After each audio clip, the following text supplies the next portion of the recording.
Hey guys, this is how to draw a rectangle in Tradingview.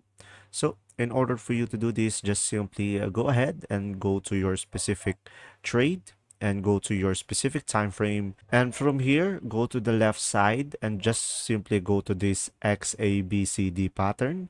And you can just simply click on this small icon over here. And you should be able to see here ABCD pattern.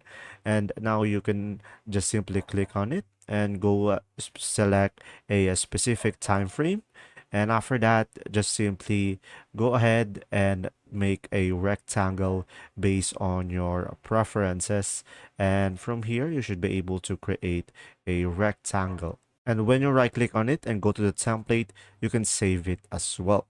Now guys, another option is just simply going to this icon over here, which is the brush, and just simply select this one, this small icon, and you should be able to see here rectangle as well.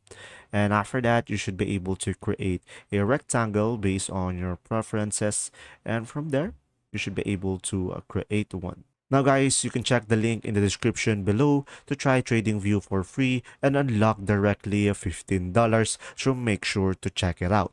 And thanks for watching guys, see ya!